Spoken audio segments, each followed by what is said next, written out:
Hello everyone, कैसे हैं आप सभी। मैं हूं आपका अपना वैभव सर, आपका सिविल मेंटर। तो देखिएगा यार, बीएचईएल जो हम बात करते हैं एसटी, अगर सुपरवाइजरी ट्रेनिंग की बात करते हैं 2023 का जो एग्जामिनेशन है उसकी डेट ऑलरेडी अनाउंस कर दी गई है। ठीक है, तो डेट ऑलरेडी अनाउंस कर दी गई है 21 जनवरी 2024। अब कई बच्चों का पूछना है सर इसका एग्जाम पैटर्न क्या होगा, इसका सिलेबस क्या होगा, तो इसके रिगार्डिंग हमें थोड़ा सा इंफॉर्मेशन दे दीजिएगा। तो आज जब मैंने यहाँ पर देखा कि यहाँ पर एग्जाम पैटर्न और हम बात करते हैं यहाँ पर सिलेबस भी यहाँ पर एनरोल कर दिया गया है, तो क्यों ना आपके साथ इस बारे में थोड़ा सा डिस्कशन कर ली जाए।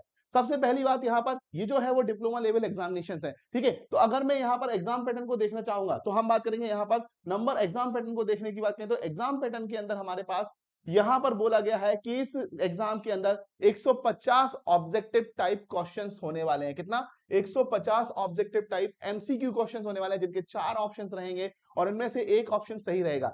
पेपर आपका बाइलिंगुअल होगा, जिसमें हम बात करेंगे हिंदी और इंग्लिश में पेपर निकल करके आने वाला है। और अगर अगर कुछ एरर होती है तो इंग्लिश वर्जन को ही हम क्या करेंगे यहाँ पर बिल्कुल अप्रोप्रिएट माना जाएगा। ठीक है, तो अगर हम बात करें इंग्लिश के जो क्वेश्चंस होंगे वो केवल और केवल इंग्लिश लैंग्वेज के अंदर होंगे। तो जो 150 क्वेश्चन होंगे वो किस तरीके से होंगे? Question on subject and discipline हम बात करें 100 मार्क्स के रहेंगे। यहाँ पर आपके डिसिप्लिन रिलेटेड जो रहेगा वो हम बात करें 100 मार्क्स, सिविल मैकेनिकल इलेक्ट्रिकल जो भी डिसिप्लिन है। टेस्ट ऑफ रीजनिंग की बात करेंगे 20 नंबर्स का रीजनिंग रहेगा। जनरल नॉलेज रहेगा 10 नंबर का रहेगा और जनरल इंग्लिश रहेगा 20 मार्क्स का रहेगा। टोटल 150 मार्क्स का यहाँ पर एग्जामिनेशन होने वाला है, जिसके लिए आपको हम बात करते हैं यहाँ पर एक कंडीशन निकल करके आएगी। नेक्स्ट में बात करूंगा यहाँ पर जो मैकेनिकल सिविल और एचआर रिलेवेंट है, तो यहां पर बता दिया गया है कि किस क्वेश्चन नंबर से किस क्वेश्चन नंबर तक कौन से क्वेश्चंस यहां पर रहने वाले हैं। तो 120 मिनट यानी 2 घंटे का टाइम ड्यूरेशन, 150 क्वेश्चन के लिए 120 मिनट का टाइम ड्यूरेशन हम बात करते हैं यहां पर देकर के आ रहा है। तो तुम ये बात समझ रहे हो, एक क्वेश्चंस के लिए देखें तो पूरा 1 मिनट भी नहीं दे रहा है। तो ज्यादातर यहां पर वन लाइनर हो सकते हैं, ज्यादातर वन लाइनर हो सकते हैं। कुछ क्वेश्चंस जो होंगे वो हम बात करें एसएससी लेवल के मैच करते हुए क्वेश्चंस यहां पर आपको देखे जा सकते हैं। और नेगेटिव मार्किंग 1/4 रखा गया है और पॉजिटिव मार्किंग 1 मार्क्स यहां पर रखा गया है। ठीक है, तो अगर डिफिकल्टी लेवल जो क्वेश्चंस होगा वो हम बात करें कॉम्बिनेशन ऑफ वेरी डिफिकल्ट, मतलब 20%। अब देखो डिफिकल्टी लेवल को डिफाइन कर दिया है, 20% जो क्वेश्चन होंगे, मतलब 150 में से जो 20% क्वेश्चन होंगे वो डिफिकल्टी लेवल के होंगे। अगर हम बात करें वेरी डिफिकल्ट, और 60 टू 70% जो होंगे वो डिफिकल्ट लेवल के होंगे, और इजी जो होने वाले हैं वो 10 टू 20%। बट जिस हिसाब से इन्होंने टाइम अलॉट किया है एक क्वेश्चन के बेसिस पर, तो हम देखेंगे यहां पर हमें एसएससी जेई के बराबर लेवल ही देखने को मिल सकता है। ठीक है, use of calculator, slides, rules, smart devices such as smartphones and smart watches etc and any other study reference material is not allowed। इस तरीके कोई भी मटेरियल अलाउड नहीं होता है।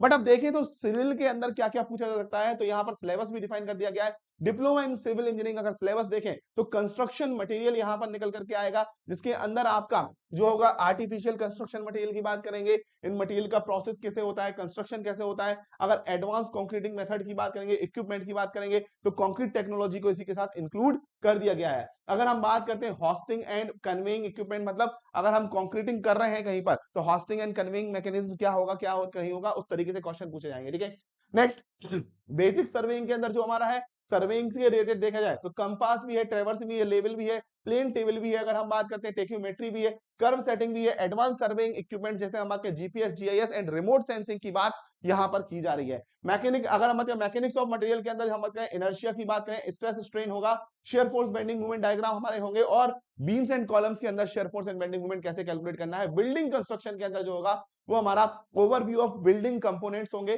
कंस्ट्रक्शन ऑफ सब स्ट्रक्चर्स होंगे, हम बात करते हैं फिनिशेस होंगे, कन्वेंशंस होंगे, सिंबल्स, हम कन्वेंशन एंड सिंबल्स मैप वगैरह भी प्रिपेयर करना हो सकता है, तो कन्वेंशन एंड सिंबल भी हमें यहाँ पर देखने होंगे।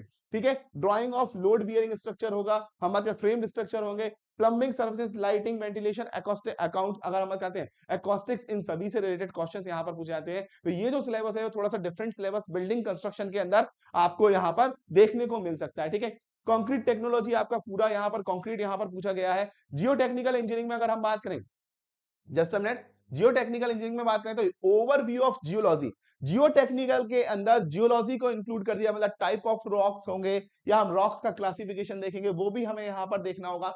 जियो टेक्निकल इंजीनियरिंग होगी physical and index properties of soil, मतलब properties of soil, permeability, shear strength, bearing capacity, compaction, consolidation, stabilisation. लिखा छोटा छोटा है बट यहाँ पर जो कवरेज मिलने वाला है वो आपको पूरा का पूरा कवरेज मिलने वाला है। तो यहां पर इस चीज के लिए तैयार रहिएगा, क्योंकि अगर हम देखें तो सॉइल क्लासिफिकेशंस भी हमें यहां पर जानना होगा अगर कंसोलिडेशन और कॉम्पैक्शन की बात कर रहे हैं तो। ठीक है, नेक्स्ट हम बात करेंगे हाइड्रोलिक्स में, बात करेंगे pressure measurement and hydrostatic pressure. Fluid flow parameter होंगे, फ्लो थ्रो पाइप्स होंगे, ओपन चैनल होंगे, हाइड्रोलिक पंप्स होंगे। तो हम बात करें कुछ मिलता जुलता एसएससी का सिलेबस यहाँ पर देखने को मिला है, एक दो सब्जेक्ट को छोड़ के। थ्योरी ऑफ स्ट्रक्चर में अगर हम बात करें तो एमडीएम, अगर हम बात करते हैं मूवमेंट डिस्ट्रीब्यूशन मेथड है, हमारा सिंपल ट्रस है, फिक्स्ड एंड कंटीन्यूअस बीम्स है, अगर हम determinacy indeterminacy, design of actually loaded column, तो ये पूरा का पूरा सिलेबस आप साइट पे जाकर के देख सकते हैं। ट्रांसपोर्टेशन इंजीनियरिंग के अंदर इन्होंने क्या किया है, हाईवे इंजीनियरिंग को जो है बेसिकली रखा हुआ है, ज्योमेट्रिक डिजाइन रखा हुआ है, कंस्ट्रक्शन ऑफ रोड पेवमेंट है, basic of railway engineering, railway engineering के बेसिक को कंसीडर किया गया है। तो हो सकता है जॉइंट्स फास्टनर्स के बारे में यहाँ पर ज्यादा क्वेश्चंस ना पूछे, या ट्रैक ज्योमेट्री की बात करें, ज्योमेट्रिक डिजाइन को कंस्ट्रक्शन किया गया है, बट एयरपोर्ट का यहाँ पर नामो निशान नहीं है, तो हमारे एयरपोर्ट इंजीनियरिंग नहीं हो सकता है कि यहाँ पर नहीं पूछा जाएगा। कंस्ट्रक्शन मेजरमेंट सीपीएम की बात करें तो यहाँ पर हमारा साइट लेआउट कैसे बनाएंगे आप, प्लानिंग कैसे करेंगे, शेड्यूलिंग कैसे करेंगे, कंस्ट्रक्शन कॉन्ट्रैक्ट स्पेसिफिकेशन इस पे और सेफ्टी इन कंस्ट्रक्शन हम बात करेंगे। साथ ही साथ इसका दूसरा पार्ट एस्टिमेशन एंड कॉस्टिंग, उसको भी यहां से रखा हुआ है। तो fundamental of estimating and costing, अगर हम रेट एनालिसिस है, एस्टिमेट्स है, टाइप ऑफ एस्टिमेट्स की बात करते हैं तो पूरा का पूरा सिलेबस यहाँ पर रखा हुआ है। ट्रैफिक इंजीनियरिंग, अब देखो वहां से हटा करके ट्रैफिक इंजीनियरिंग यहाँ पर इंक्लूड कर दिया गया है।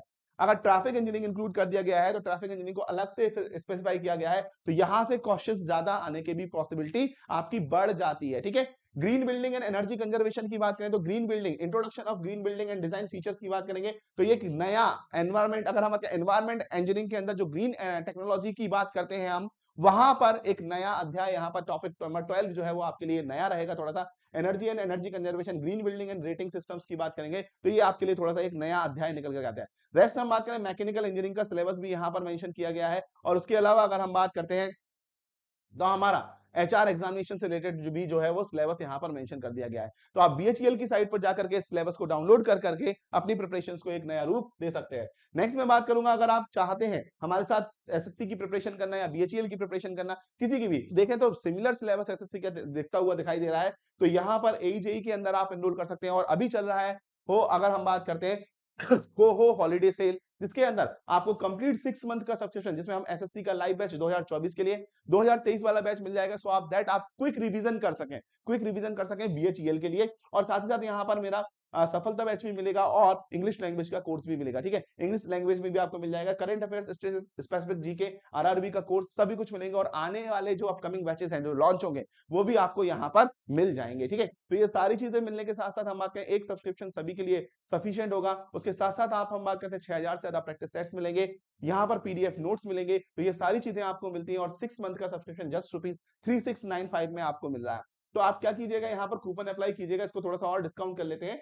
वैभव कोड VAIVHAV, और वैभव कोड के साथ जैसे ही मैं एनरोल करूंगा, ये हमारा 3542 पे पीवाईक्यू बुक के साथ और 3431 में आपको यहाँ पर विदाउट बुक मिल रहा होता है। तो आप वैभव कोड के साथ इसको विदाउट एनी डिले आज ही एनरोल कीजिएगा, क्योंकि सेल आज केवल आज के लिए ही यहाँ पर निकल करके आ रही है। Okay, so thank you everyone, so this is all about. और अगर कुछ और जानना चाहें आप तो कमेंट सेक्शन में बताएं और चैनल को सब्सक्राइब जरूर कर लें। Okay, so thank you everyone and love you guys.